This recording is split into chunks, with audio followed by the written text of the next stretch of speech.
가기사는 증시각도기. 안녕하세요. 증시각도기 TV 시청자 여러분, 투자자 여러분, 도기마을 여러분, 그리고 청취자 여러분, 반갑습니다. 2월 26일 토요일 아침이 밝았습니다. 날씨는 조금 뿌옇지만 분위기는 많이 개선되어졌습니다. 오늘 미국 시장을 이미 다들 지수나 이런 흐름들은 다 보셨을 텐데요. 뭐 딱 보자마자 뭔가를 느끼셨을 텐데, 우리 이제 도기마을 분들은 척폼은 딱이죠. 옛날에 개그에서 척 보면 입니다 하는 그런 개그가 있었는데, 아마 오늘 아침 지표 보면서 지수들 보면서 상황이 어떻게 돌아가고 있구나 다 확인하셨을 것 같습니다. 네, 그렇습니다. 전쟁에 대한 위기감이 감소하자 그 기대감에 따라서 전쟁이 끝날 것이다라는 기대감, 조기 종료가 될 것이다라는 기대감에 따라서 유럽 증시가 폭등을 했습니다. 그리고 위험 자산이 회복되었고요. 그리고 미국에서는 굉장히 중요한 지표 하나가 발표되었죠. 네, 핵심 물가 지수라고 하는 PCE 물가 지수가 발표됐고, 이것도 여전히 지난번에 CPI 지표와 마찬가지로 40년 만에 최고치를 나타내었습니다. 자, 오늘 미국 시장 어떻게 되었는지 정리를 해보고, 향후 시장 흐름들은 어떻게 갈 것이고, 그리고 지금 현재 우크라이나 사태가 어떻게 진도가 나갈 것인지에 대해서 몇 가지 생각을 해보는 시간 함께 갖도록 하겠습니다.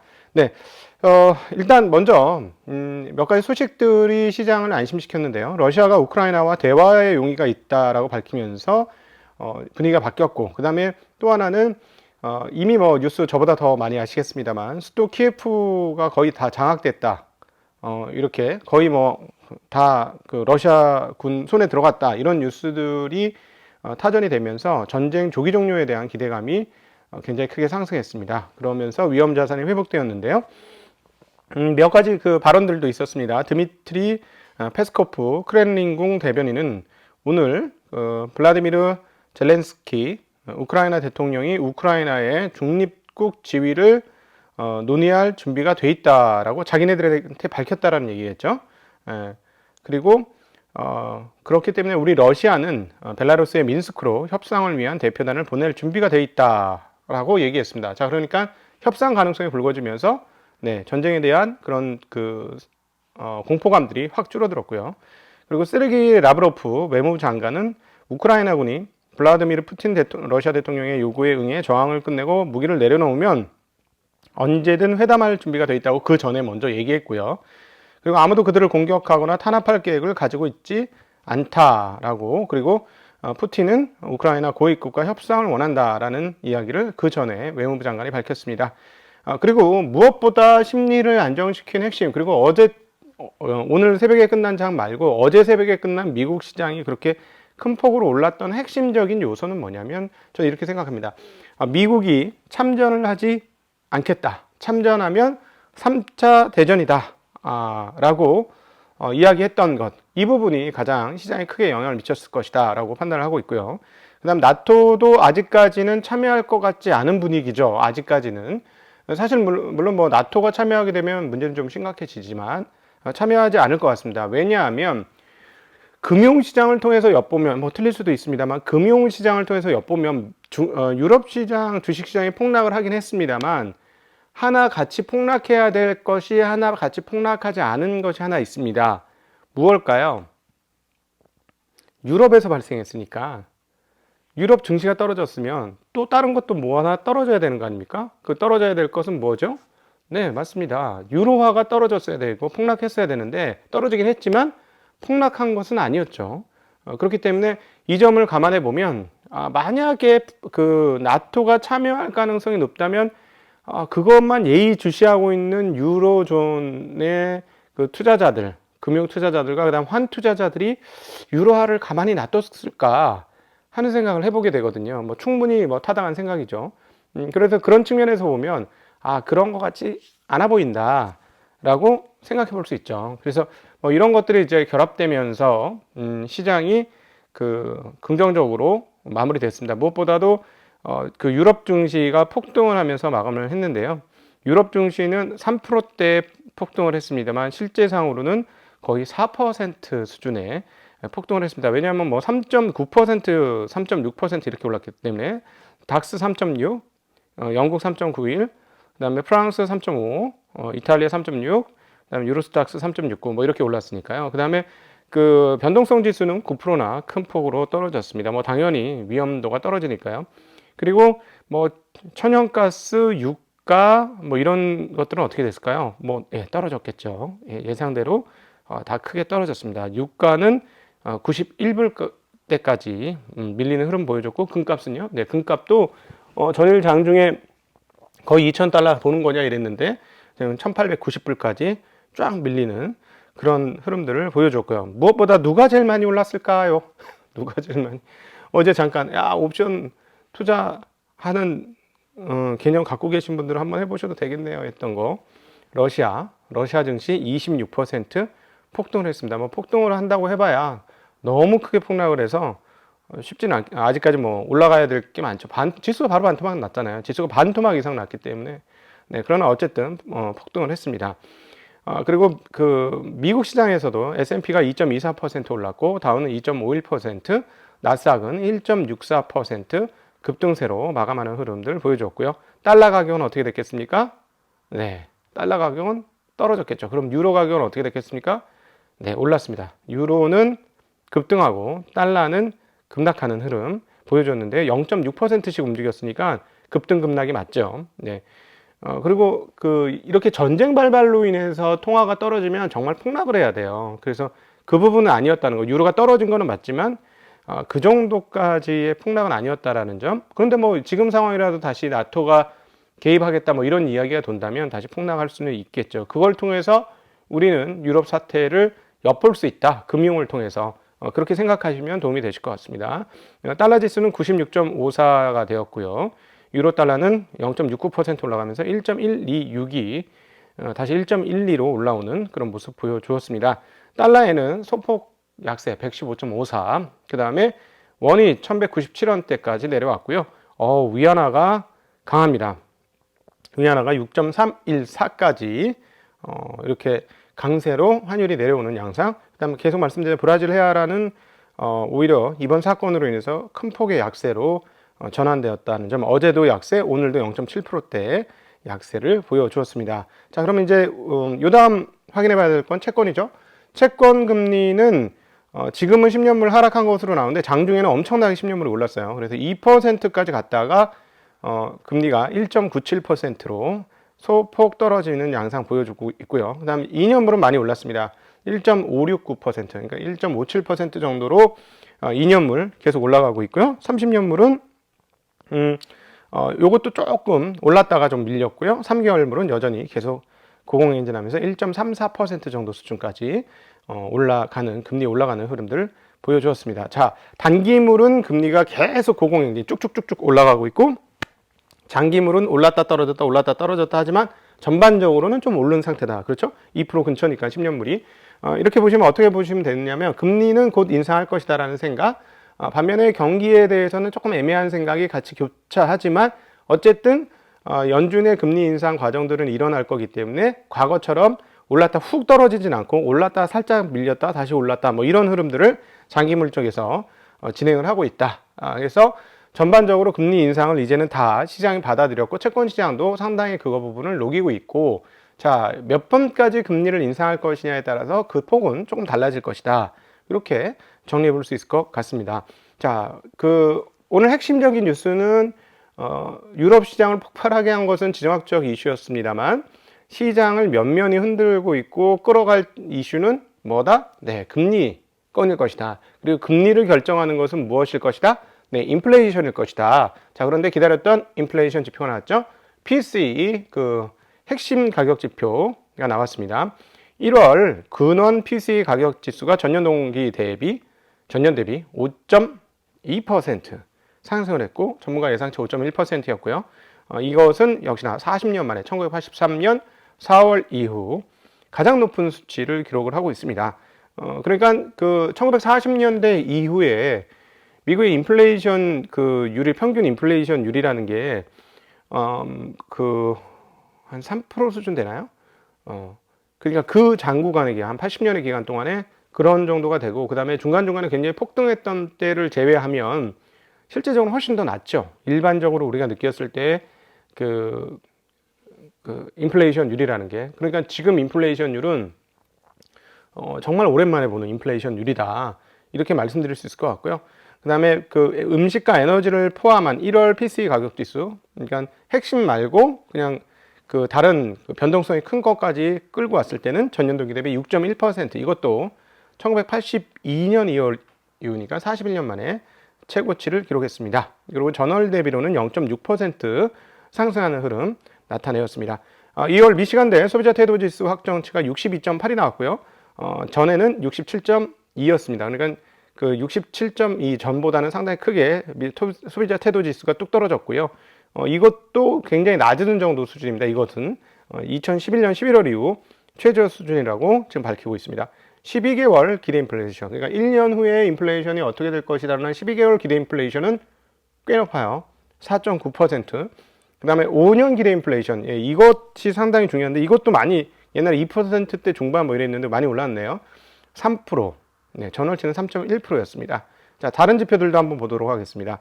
1월 내구재 수주 실적은 전월 대비 43억 달러 1.6% 늘어나서 2,775억 달러를 기록했고, 예상치는 0.8% 증가했으니까 내구재 수주 실적은 예상보다 조금 높았습니다.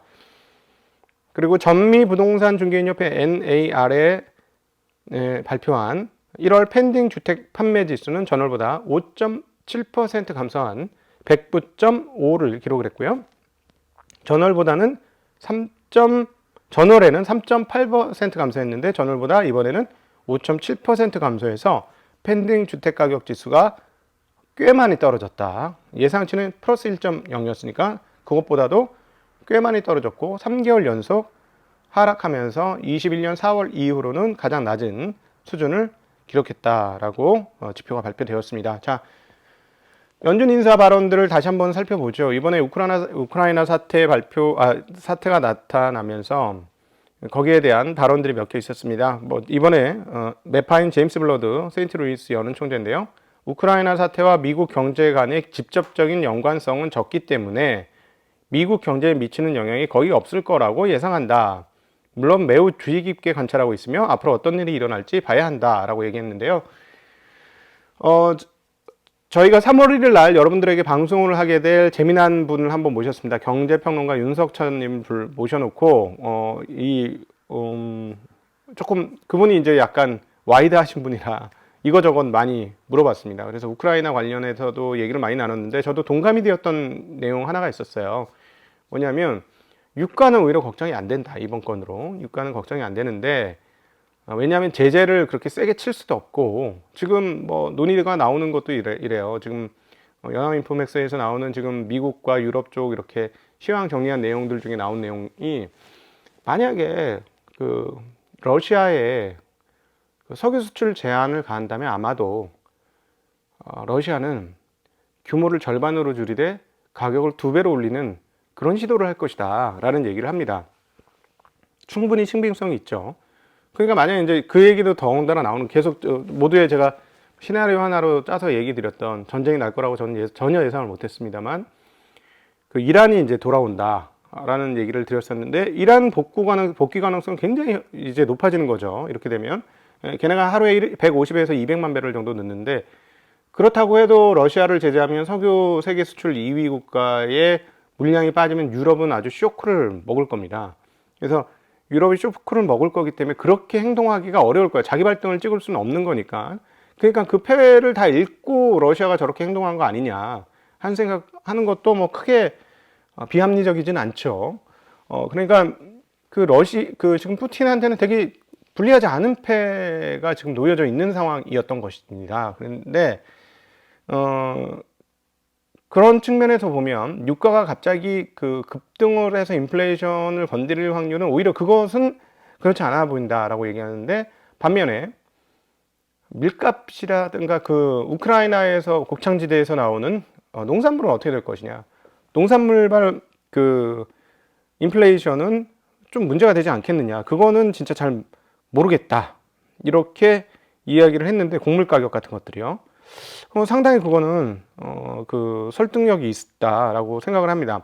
오늘 보면 최근에 계속 올랐던 게 우크라이나 사태가 조금 그 빨리 마무리될 것 같자 실제로 보면 오늘 농산물 가격은 어떻게 됐냐면 폭락했어요. 그러니까 런던 소맥만 4.2% 올랐고 미국 쪽에서 거래되는 상품은 대두는 4.2% 떨어졌고 그다음에 그 소맥은 무려 8.2% 떨어졌고 옥수수 미국 옥수수는 5.2%나 빠지는 그런 모습을 보여주었습니다. 그래서 귀리도 5.9%나 빠졌고요. 그러니까 이번 건이 그 이슈가 분명히 있긴 있는 거죠. 이 농산물과 관련된 이슈가 있는 건데 지금 얼핏얼핏 뉴스 나오는 거 보면은 우크라이나 농산물과 중국과의 거래? 뭐 이런 추론은 하는 게 뭐 크게 잘못된 추론이 아닌 것처럼 이야기가 나오고 있습니다. 그래서 그 농산물 쪽에서 곡류나 이런 농산물 쪽에서 인플레이션이 어떻게 될 것인지는 앞으로 좀 잘 봐야 될 것 같습니다. 자, 아마 3월 1일 날 여러분 만날 거니까 아주 다양한 이야기, 그래서 아마 증시 각도기에서만 할 수 있는 경제와 뭐 사회가 연결된 그런 얘기를 한번 나눠 봤으니까 재밌게 봐주시면 좋을 것 같고요. 그리고 오늘은 여러분 그 권순장의 브릿지 항상 재밌죠. 권순장의 브릿지 어쩜 그렇게 질문을 잘 뽑아냈는지, 질문 귀신 권순장님과 함께하는 권순장 브릿지가 나오고요. 그 다음에 김규식 대표님, 한국 거버넌스 협회 대표님을 모시고 진행한 한국 주식 어떻게 해야 되냐, 그리고 2부 일요일 날 나갈 2부 뒤에 어떤 주식 향후에 10배짜리 주식은 무엇일까 하는 향후 5배, 10배 날 주식은 무엇일까라는 거버넌스 이슈를 중심으로 해서 한번 얘기해 봤습니다. 너무 뭐 당연히 그거 뭐 5배, 10배 오르겠네 막 이랬었어요. 누구나 그건 상식적으로 생각할 수 있는 그런 업종이 있습니다. 업종? 섹터가 있습니다. 그거 아마 일요일 날 나갈 거니까 많이 봐주셨으면 좋겠고요. 자, 크리스토퍼 윌러 이사가 어제 했던 이야기 하나 김성수 애널이 정리했습니다. 인플레이션 억제 노력이 절실하다.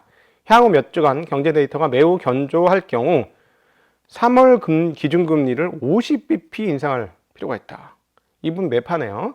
크리스토퍼 월러네요. 월러 이사님. 초여름까지 1%에서 1.25% 수준의 기준금리 도달을 해야 하고 늦어도 7월까지는 자산 축소를 시행해야 한다라고 얘기했고요. 기준금리 인상에도 불구하고 물가가 높은 수준을 이어간다면 추가 인상 단행해야겠지만 물가가 둔화되는 모습을 보일 경우 기준금리 인상 속도를 조절할 수 있다라고 얘기했습니다. 우크라이나 사태로 인해서 상황이 달라질 수 있다. 이럴 경우 조금 더 완만한 긴축이 적절할 것이다. 아직까지 사태에 대한 예상은 시기상조다라고 얘기했고 2017년보다 훨씬 빠르게 자산 축소를 시행해야 한다라고 얘기했고 MBS 매각에는 제한을 두어서는 안 된다. 그러니까 MBS부터 빨리 처리하자 이런 얘기를 하시는 분들이 꽤 많아요. 미국에도 집값이 많이 올라가고 있는 상황이니까. 그래서 페드워치의 금리 인상 가능성은 어제와 또 달라졌는데 3월달 금리 인상 가능성, 3월달 25bp 가능성은 79% 가까이 되고요. 50bp 인상 가능성이 21%입니다. 네, 이게 다시 7%까지 떨어졌던 게 다시 좀 올라오긴 했습니다만 현재 분위기상으로는 3월에 25bp가 맞는데 지금 3월 15일 전까지 어떤 일들이 막 벌어지면 또 상황은 달라질 수 있죠. 데이터 디펜던시니까. 자, 데이터가 달라지면 바뀔 수도 있다라는 점은 우리도 감안하셔야 될 것 같습니다. 근데 유로 사태, 우크라이나 사태로 인해서 유로존은 조금 확실히 분위기가 달라진 것 같습니다. 우크라이나는 올해 50bp 금리 인상 할 걸로 봤는데요. 분위기가 이제 35bp 금리 인상 이야기도 꽤 나오고 있는 그런 모습 확인할 수가 있겠습니다. 네, 오늘 토요일 저는 오늘 조금 늦잠을 많이 잤어요. 일주일간 못 잔 잠 푹 잤는데 출근할 시간에 깨잖아요. 깼다가 너무 정신이 말똥말똥해요. 그래도 지금 자야만 몸이 확실히 회복된다. 잘 때 팍 자야지 하고 했더니 그 다음엔 진짜 온갖 꿈을 꾸면서 이 사람 저 사람 슈카가 나오더라고 꿈에. 내가 슈카 꿈에 나와가지고 내가 슈카한테 뭘 잘못했어. 슈카가 머리가 이렇게 삐죽삐죽 나와가지고 그거 잘라줬다가 다른 걸 잘랐네. 이거 좋은 뉴스, 좋은 꿈입니까 나쁜 꿈입니까? 네, 하여튼 슈카가 제 꿈에 나왔는데 네, 슈카처럼 아마 더 웃기라는 우리 구독자분을 이 얘기하면서 더 웃기라는 얘기가 아닐까 하는 생각을 해보았습니다. 이런 경제 이슈 가지고 웃기는 진짜 최고의 슈카 한번 따라쟁이 한번 해볼 수 있어야 될 텐데 될지 모르겠습니다. 열심히 하겠습니다. 행복한 주말 되시고요. 또 여러분 주말 콘텐츠로 뵙고 월요일 날 만나 뵙도록 하겠습니다. 감사합니다. 안녕.